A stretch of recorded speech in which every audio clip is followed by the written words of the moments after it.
మనము కూడా గత కొన్ని రోజులుగా ప్రతిరోజు కూడా మనం క్రిస్మస్ గురించి మనము వర్తమానములు వింటూ ఉన్నాం. ఆ మాటలన్నీ కూడా మన హృదయంలో ముద్రించబడును గాక. మత్తయి సువార్తలో జ్ఞానులు వచ్చినట్లు మనం చూస్తూ ఉన్నాం. జ్ఞానులు హేరోదు రాజు కనపడతా ఉంటాడు ప్రాముఖ్యంగా. ఆ విషయాలు మనం ధ్యానించాం. ఇప్పుడు లూకా సువార్త 2వ అధ్యాయంలో యేసుక్రీస్తు ప్రభువారు పశువుల తొట్టిలో పండుకోబెట్టినప్పుడు పొత్తిగుడ్డలతో చుట్టి సత్రంలో స్థలము లేక పండుకోబెడతారు. పశువుల తొట్టిలో 7వ వచనంలో ఉంటుంది. 2వ అధ్యాయం 7వ వచనంలో తన తొలిచూలి కుమారుని కని పొత్తిగుడ్డలతో చుట్టి సత్రంలో వారికి స్థలము లేనందున ఆయనను పశువుల తొట్టిలో పరుండబెట్టాను. హల్లెలూయా. ఆయన పశువుల తొట్టిలో పండుకోబెట్టినప్పుడు ఆయన చూడడానికి 2 జనాలు వచ్చారు. 2 గుంపులు వచ్చాయి. ఒక గుంపు ఎవరు అనంటే గొర్రెల కాపరులు, స్తోత్రం కలుగునుగాక. ఒక గుంపు ఎవరు అనంటే పరలోకము తెరవబడి పరలోక సైన్య సమూహము కిందకు వచ్చింది. ఆమేన్. అయితే వీళ్ళ గురించి మనము ధ్యానించుకుందాం. మొదటిగా అసలు పరలోకము నుంచి దూతలు ఎందుకు వచ్చాయి? ఆల్రెడీ మనం గమనించాం. గాబ్రియేలు దూత వచ్చి మరియతో మాట్లాడుతున్నట్టు కానీ, యేసేపుకు దర్శనంలో జకర్యాకి కలలో కనపడినట్టు కానీ మనం చూస్తూ ఉన్నాం. దర్శనంలో కనపడి మాట్లాడినట్టు. అయితే గాబ్రియేలు దూత వచ్చింది కదా, మళ్ళీ ఈ సైన్యం అంతా ఎందుకు వచ్చారు? నిజంగా దేవుడు ఎక్కడుంటే తన సన్నిధి అక్కడ ఉంటుందండి. స్తోత్రం కలుగునుగాక. ఆయన దేవుడు అని చెప్పడానికి పరలోకమే కిందకి దిగి వచ్చింది. ఆమేన్. ఎక్కడైనా సీఎం ఉన్నాడు అనుకోండి, ఎక్కడైనా ఎమ్మెల్యే ఉన్నాడు అనుకోండి, వాళ్ళతో పాటు ఎంతమంది వస్తారు జనం? అప్పుడప్పుడు మన మధ్య నుంచి మన చుట్టుపక్కల ప్రాంతాల నుంచి నాయకులు పోతూ ఉంటుంటే ఎక్కడ చూసినా పోలీసు వాళ్ళు ఉంటారు. అర్థం కాదు ఎందుకు ఇంతమంది ఉన్నారు అని అంటే నాయకులు పోతున్నారని అర్థం. హల్లెలూయా. అంటే ఒక నాయకుడు వెళ్తూ ఉంటే అనేక మంది ఆయనతో పాటు ఉంటారు జనము. అలాగే దేవాది దేవుడు భూలోకానికి వస్తున్నప్పుడు ఆ పరలోకమే కిందకి దిగి వచ్చింది. స్తోత్రం కలుగునుగాక. చూడండి, పరలోక సైన్య సమూహము 13వ వచనంలో కనుక మనం గమనించినట్లయితే వెంటనే పరలోక సైన్య సమూహము ఆ దూతతో కూడా ఉండి సర్వోన్నతమైన స్థలములలో దేవునికి మహిమయు ఆయనకిష్టులైన మనుషులకి భూమి మీద సమాధానము కలుగునుగాక అని దేవునికి స్తోత్రము చేయుచుండెను. హల్లెలూయా. ఈ దూతలు ఈ సైన్యమంతా కూడా పరలోక సైన్యమంతా కూడా కిందకి దిగి వచ్చింది. ఎందుకు అని అంటే పరలోకంలో కానీ ఎక్కడైనా సరే దేవుని చూడడం అసాధ్యము. హల్లెలూయా. యెషయా గ్రంథంలో మనం ఎప్పుడు ధ్యానిస్తూ ఉంటాం. యెషయా గ్రంథము 6వ అధ్యాయం 3వ వచనంలో యెషయా భక్తుడు చూస్తూ ఉంటాడు. 6 రెక్కలు కలిగిన దూతలు 2 రెక్కలతో కంటిని కప్పుకుంటాయి. అంటే దాని ఉద్దేశం ఏంటి అని అంటే ఆ దూతలకి దేవుని చూసే యొక్క కృప లేదు. హల్లెలూయా. దైవత్వంతో ఉంటున్నప్పుడు ఆయన మహిమ వేరు, ఆయన ప్రభావం వేరు. తిమోతికి రాసిన పత్రిక 6వ అధ్యాయం ఆయన మహిమ గురించి భక్తుడు ఈ విధంగా రాస్తున్నాడు. అపోస్తలుడైన పౌలు గారు రాస్తూ ఉన్నారు. తిమోతికి రాసిన మొదటి పత్రిక 6వ అధ్యాయము 16వ వచనంలో ఆయన గురించి మాట్లాడుతున్నాడు. ఏంటి అని అంటే సమీపింపరాని తేజస్సులో ఆయన మాత్రమే వసించు అమరత్వము గలవాడై ఉన్నాడు. మనుషులలో ఎవడునూ ఆయన్ని చూడలేదు, ఎవడునూ ఆయన్ని చూడనేరడు. ఆయనకు ఘనతయు శాశ్వతమైన ప్రభావము కలిగి ఉండును గాక. ఆమేన్. చూడండి, మనుషుల్లో కూడా ఎవరు చూడలేరు. ఆయన మహిమ వేరు, ఆయన ప్రభావం వేరు. అందుకే యెషయా గ్రంథం 6వ అధ్యాయంలో దూతలు ఆయన చూడలేక 2 కన్నులు కప్పుకున్నట్లు మనం చూస్తూ ఉన్నాం.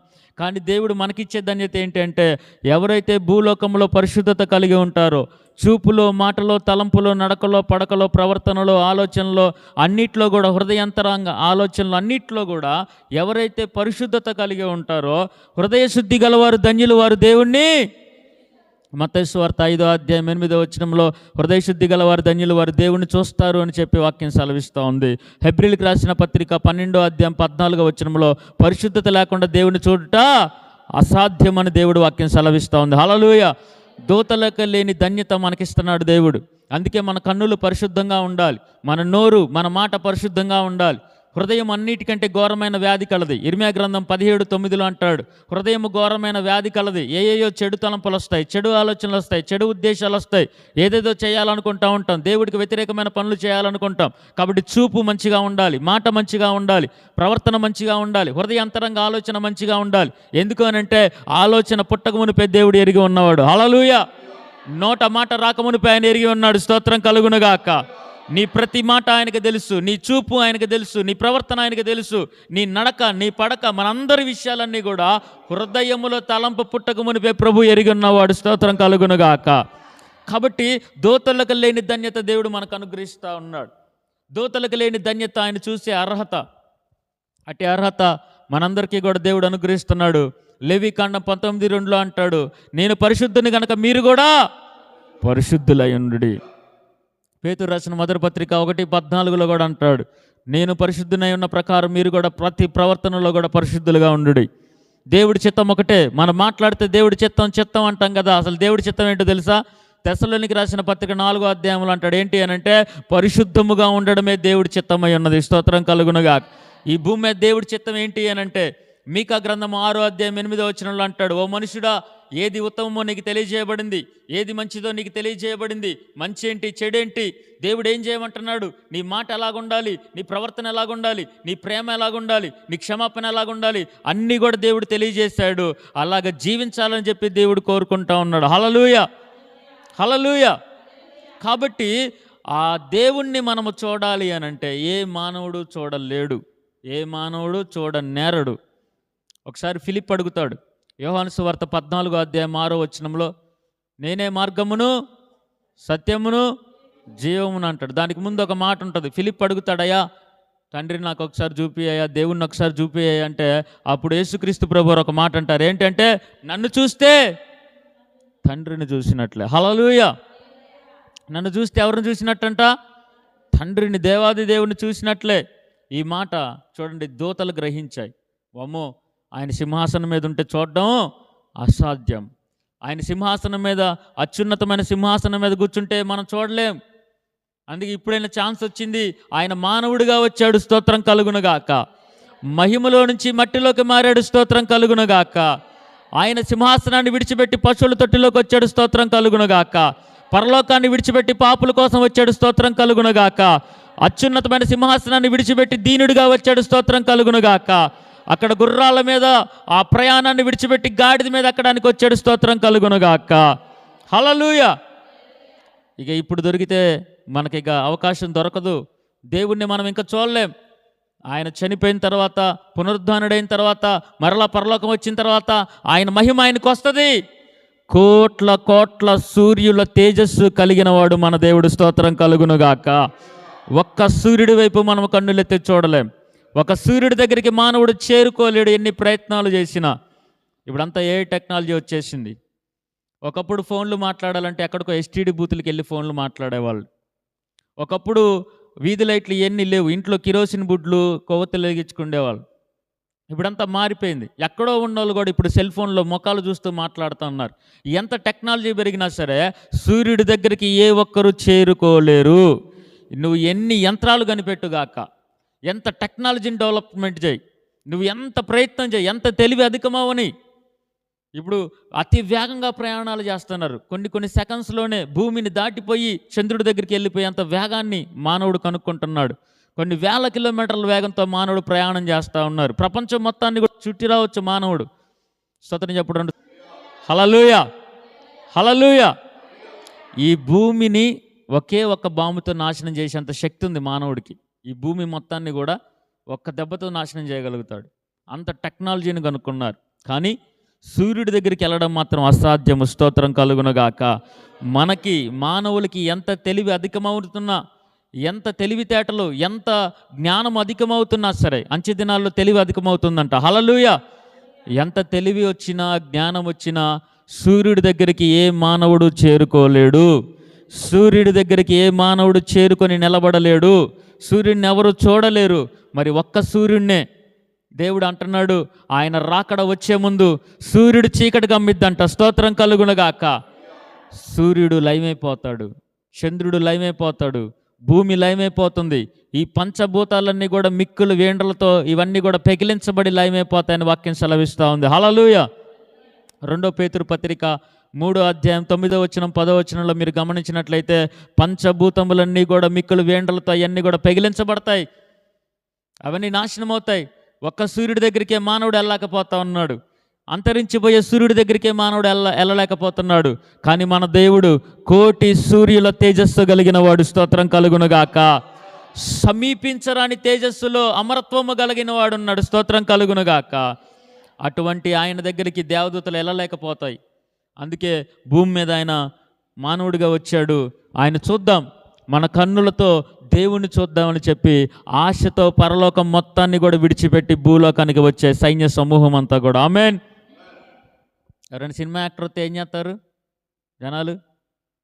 రేపు మధ్యలో ఏదో ఓపెనింగ్, దానికి ఎవరో యాంకర్ వస్తూ ఉంటారు, వాళ్ళని చూడాలి ఒకసారి అని అనుకుంటూ ఉంటారు జనాలు అంతా. సినిమా యాక్టర్లు కానీ, రాజకీయ నాయకులు కానీ, ఎవరైనా ప్రాముఖ్యత విఐపీస్ ఎవరైనా వస్తూ ఉంటే వాళ్ళని చూడాలనుకుంటూ ఉంటారు.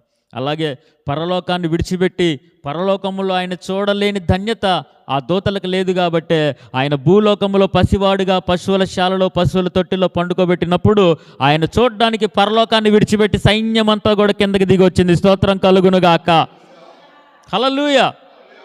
మోషే కూడా ఒకసారి అడుగుతాడండి, నిర్గమకాండం 33వ అధ్యాయంలో, అయ్యా ఎర్ర సముద్రాన్ని దాటిచ్చావు, బాగానే ఉంది, 10 అద్భుతాలు చేసావు, బాగానే ఉంది, ప్రార్థన చేస్తే పైనుంచి అన్నం కురిపించబడుతుంది, మన్నా కురిపించబడుతుంది, బాగానే ఉంది, నేను ఏడ ప్రార్థన చేస్తే ఆడ కార్యాలు జరుగుతున్నాయి, బండను కొడితే బండలోంచి నీళ్ళు వస్తున్నాయి, నేను సముద్రం ఎదురుగా నిలబడితే సముద్రం 6 నేలగా మార్చబడుతుంది, 30 లక్షల మంది మొత్తం కూడా 3 పూట్లు తింటున్నారు, పగల తింటున్నారు, రాత్రి తింటున్నారు, చాలా సంతోషంగా ఉంటున్నారు, ఎన్నో అద్భుతాలు చేస్తున్నావు, ఎన్ని అద్భుతాలు జరిగితే ఏంటి, ఒక్కసారి నా కన్నులతో నిన్ను చూడాలి, స్తోత్రం కలుగునుగాక, నిన్నొక్కసారి చూడాలి దేవా అని చెప్పి మోషే అడుగుతాడు.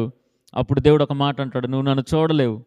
నిర్గమకాండం 33వ అధ్యాయంలో, నువ్వు నన్ను చూడలేవు, నువ్వు బండ మీద నిలబడు, బండ మీద నిలబడితే నా వీపు మాత్రం కనపడిద్దని చెప్పి దేవుడు మాట్లాడతాడు. హల్లెలూయా. మోషే ముఖాముఖిగా దేవుడితో స్నేహితుడు వలె ముఖాముఖిగా మాట్లాడాడు, కానీ దేవుడిని చూడలేకపోయాడు. కాబట్టి మోషే కూడా ఏం చేశాడు అని అంటే, మత్తయి సువార్త 17వ అధ్యాయంలో మీరు గమనించినట్లయితే ఆ పర్వతం మీదకి దిగి వచ్చాడండి. ఒలీవ కొండ మీదకి మోషే ఏలియా ఇద్దరు దిగి వచ్చారు. ఎందుకంటే యేసుక్రీస్తు ప్రభుతో మాట్లాడాలని, స్తోత్రం కలుగునుగాక, ఆయన ఒక్కసారి కన్నులారా దర్శించాలని చెప్పి, దేవుడే దీనుడుగా లోకానికి వచ్చాడు, ఆయన ఒకసారి చూడాలని చెప్పి మోషే ఏలియా కూడా భూమి మీదకి వచ్చి, ఒలీవ కొండ మీదకి వచ్చి, రూపాంతర కొండ మీదకి వచ్చి ఆయనతో మాట్లాడుతున్నట్లు, ఆయన చూస్తున్నట్లు మనం చూస్తూ ఉన్నాం. హల్లెలూయా. అట్టి చూసే ధన్యత కోసమే కోట్లాది దూతలన్నీ కూడా పరలోక రాజ్యాన్ని విడిచిపెట్టి క్రిస్మస్ పండగప్పుడు ఈ లోకానికి వచ్చాయి. ఆమేన్. చూడండి, పరలోక సైన్యమే కిందకు వచ్చింది, కానీ లోకంలో ఉన్న మానవులు ఆయన దగ్గరికి రాలేకపోయారు. ఎక్కడి నుంచో జ్ఞానులు వచ్చారు, ఎక్కడి నుంచో గొల్లలు వచ్చారు, కానీ ఈ విషయాలన్నీ తెలిసినటువంటి ప్రధాన యాజకులు కానీ, ధర్మశాస్త్రాన్ని బోధించే వాళ్ళు కానీ ఆయన దగ్గరికి రాలేదు. ఆయన్ని అతి సమీపంగా ఎరిగిన వారు, దేవుడే మానవుడుగా పుడతాడు, బెత్లెహేములో పుడతాడు, ఇదిగో ఆయన దీనుడుగా జన్మిస్తాడని తెలుసుకున్న వాళ్ళందరూ కూడా దేవుని చూడడానికి రాలేదండి. స్తోత్రం చెప్పండి ఒకసారి 2 చేతులు పైకి. ఎందుకు దేవుడు గొర్రెల కాపర్లకు కనపడ్డాడు? ఇదే విషయము అక్కడున్న ప్రధాన యాజకులకి లేక అక్కడున్న శాస్త్రులకి దేవుడు కనపడయ్యా, దేవుడు మానవుడిగా వస్తున్నాడు, మరి ఆ దూత వెళ్ళి అక్కడున్న శాస్త్రులకి, పరిచయులకి, అక్కడున్న వాళ్ళకి కనపడి, ఇదిగో బెత్లెహేములో యేసుప్రభు పుట్టాడయ్యా, పోయి చూడండి అని చెప్పి వాళ్ళకి కనపడలేదే. ఎందుకనంటే వాళ్ళకి కనపడినా వాళ్ళు వెళ్ళరు. స్తోత్రం చెప్పండి 2 చేతుల పైకి. వాళ్ళు కనపడినా వాళ్ళు వెళ్ళరు, వాళ్ళ మనసు వెళ్ళే మనసు కాదు. కానీ గొర్రెల కాపరులు మాత్రము దేవుడు దూత కనపడి, ఇదిగో సర్వ సృష్టికి సర్వలోకానికి కలగబో శుభవార్త మీకు చెప్తా ఉన్నాను, దేవుడే దీనుడుగా లోకానికి వస్తున్నాడు, స్తోత్రం కలుగునుగాక. వాళ్ళు పరుగున గొర్రెలను విడిచిపెట్టి వెళ్ళిపోయారు. ఏం విడిచిపెట్టి వెళ్ళిపోయారు? గొర్రెలను అక్కడ విడిచిపెట్టి దేవాది దేవుడు పుట్టాడని చెప్పి ఆయన చూడడానికి వెళ్ళారు. స్తోత్రం కలుగునుగాక.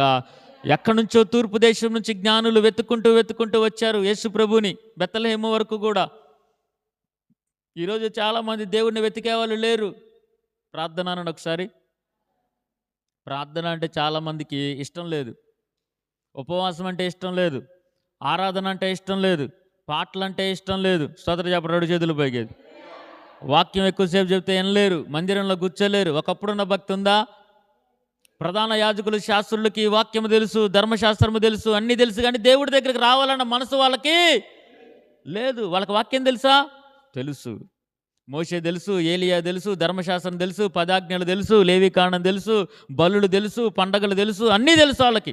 యేసుక్రీస్తు పుడతాడన్న సంగతి కూడా తెలుసు, కన్యక గర్భవతి కుమారునిగా కంటది అనే విషయం తెలుసు.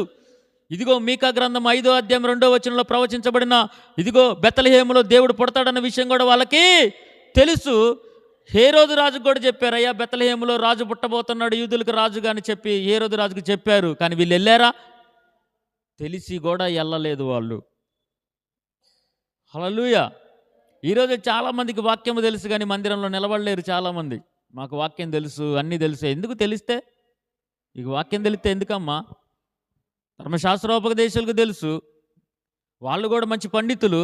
వాక్యం తెలిస్తే వాళ్ళు దేవుడి దగ్గరికి రావాలన్న మనసు వాళ్ళకి లేదు వాళ్ళకి. కానీ ఆ మనసు ఎవరికి ఉందంట? చదువు రాని గొర్రెల కాపరులకు ఉంది. స్తోత్రం కలుగునుగాక. అందుకే దేవుడు ఏమంటాడు తెలుసా?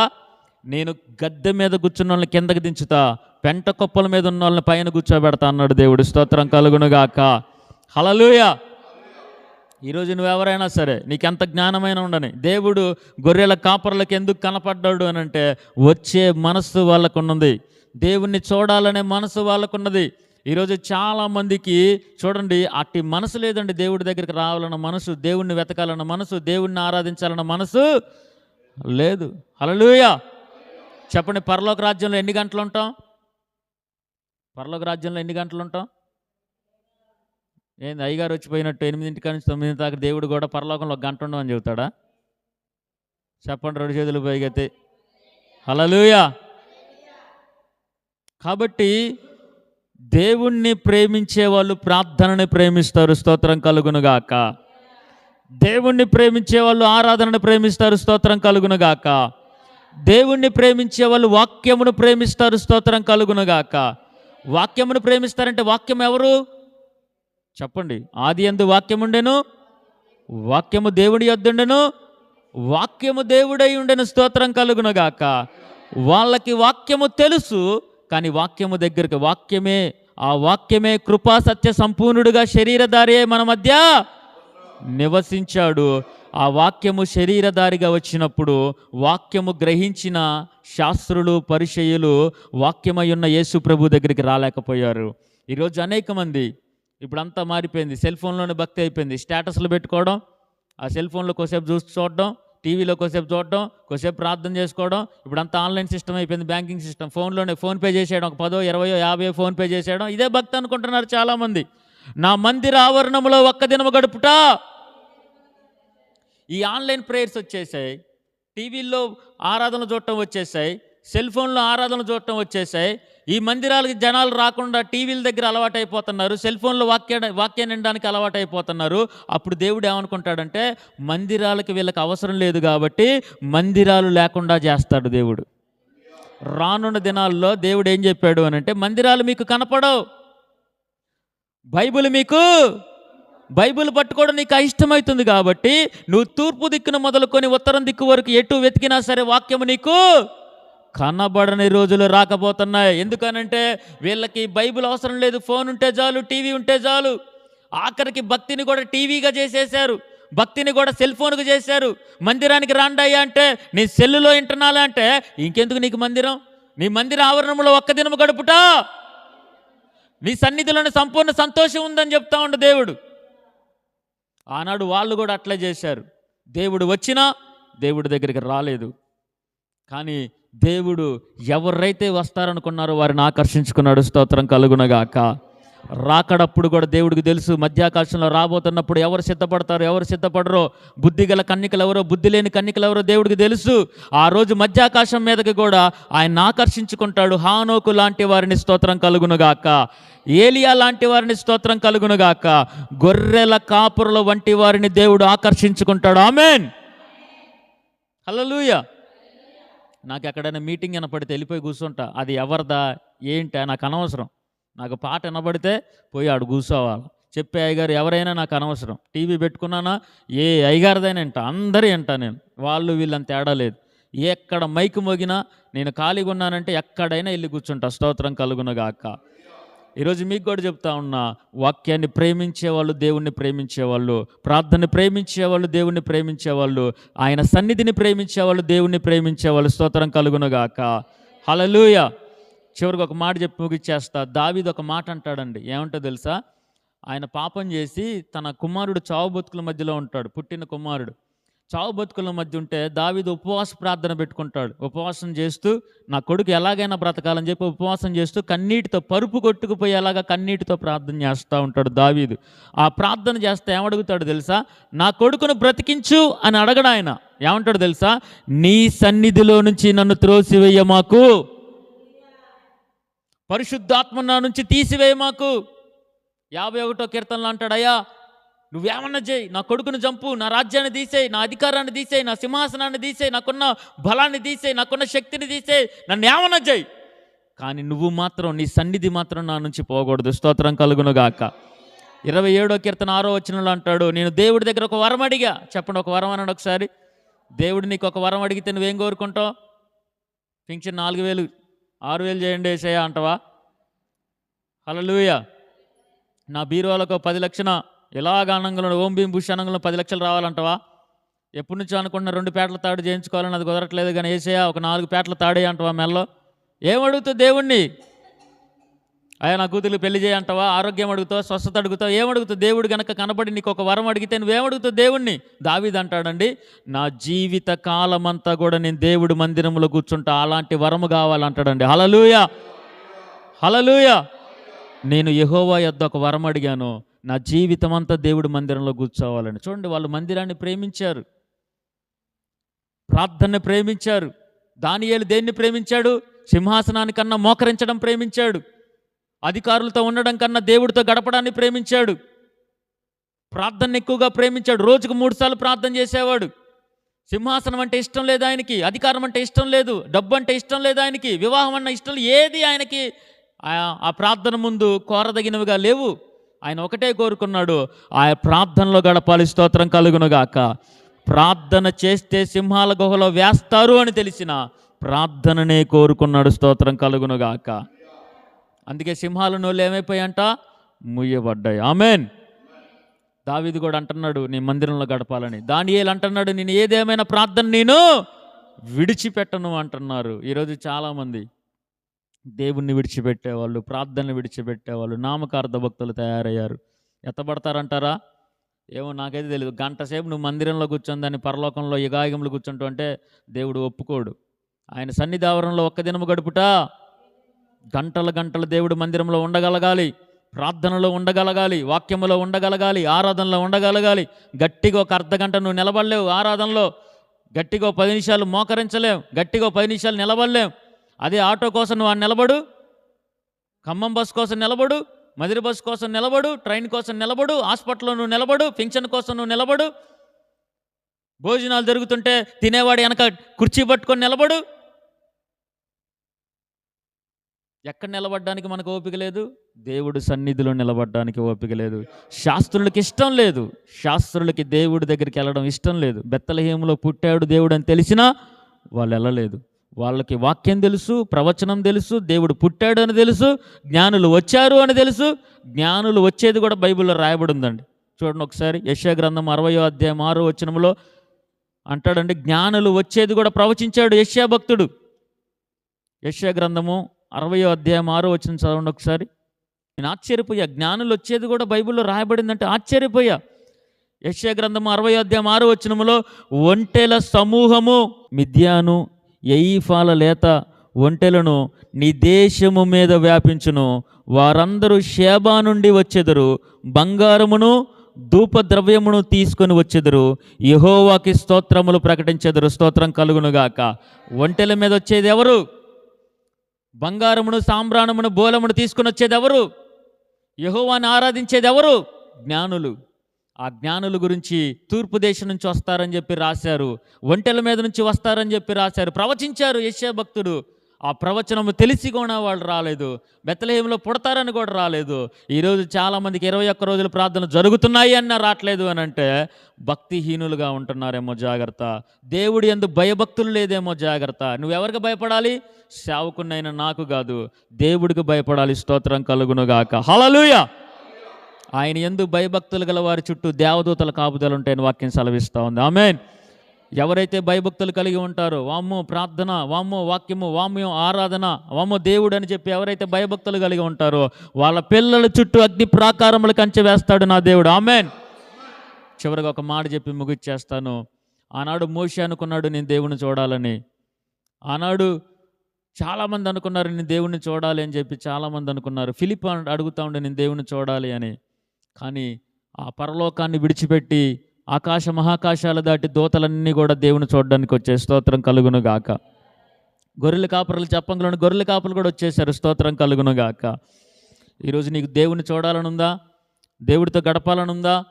దేవుడితో సహవాసం చేయాలనుందా? స్తోత్రం కలుగును గాక. హానోకు 300 సంవత్సరాలు నడిచాడు. అన్నాను ప్రవక్త 84 సంవత్సరాలు దేవుడి సన్నిధిలో గడిపింది. ఈరోజు నేను అడుగుతున్నా, దేవుడి మందిరంలో దేవుడి సన్నిధిలో ఎంతసేపు నువ్వు గడుపుతున్నా? ఒక షాపింగ్కి ఇచ్చిన విలువ 3 గంటల సినిమాకి ఇచ్చి నేను క్యాలిక్యులేషన్ చేసుకుంటా. సెల్ ఫోన్ ఎంత చూసా, నేను ఎంతసేపు చూసా, బైబిల్ ఎంతసేపు చదివా, టీవీ ఎంతసేపు చూసా, ప్రార్థన ఎంతసేపు చేశా, మనుషులతో ఎంతసేపు మాట్లాడా, దేవుడితో ఎంతసేపు మాట్లాడా, ఫోన్లో ఎంతసేపు మాట్లాడా, నా కూతురుతో, దేవుడితో ఎంతసేపు మాట్లాడా. దేవుడికి ఏమో 2 నిమిషాలు ప్రార్థన, యేసయ్యా నేను వెళ్తున్నా కాపాడయ్యా, యేసునామములో అడుగుతున్నాం ఆమేన్. మన కూతురుతో, కొడుకుతో, పిల్లలతో, మనవలం, నా బుజ్జే, నా కన్నే, చెప్పు, నవ్వు, అబ్బా ఎంత బాగా నవ్వుతాను కన్నా, మరి ఎంతసేపు దేవుడితో మాట్లాడవే. సోదరు చెప్పడు 2 చేతులు పోగేది. దేవుడి సన్నిధిని ప్రేమించాలి మనం, దేవుడి సన్నిధిని ఇష్టపడాలి మనం, దేవుడి సన్నిధిని వెతకాలి మనం. ఆనాడు భక్తులు కోరుకున్నారు దేవుని చూడాలని, పరలోక సైన్య సమూహం కోరుకుంది దేవుని చూడాలని. కొంతమంది అయితే దేవుడు ఏడబుడితే మాకెందుకు, ఏడుంటే మాకెందుకు, ఎక్కడికొస్తే మాకెందుకు, ఏం చేస్తే మాకెందుకు అని ఉన్నారు. వాళ్ళందరూ ఎత్తబడే గుంపులోకి రారని మీకు ప్రకటిస్తూ ఉన్నాను. క్రిస్మస్ సమయమందు మనందరం కూడా గొర్రెల కాపరులుగా మార్చబడుదుముగాక. అటు రీతిగా దేవుడి కృప మనందరికీ అనుగ్రహించునుగాక. మనందరికీ కూడా భక్తిహీనులుగా కాకుండా భక్తి పరులుగా గొర్రెల కాపురులు మనందరం కూడా దేవుని చూసే మనసు కలిగి ఉండి దేవుడితో సహవాసము చేసే మనసు మనందరం కూడా కలిగి ఉందుముగాక. ఇటు మాటలు దేవుడు తన వినికిల్లో ఆశీర్వదించునుగాక.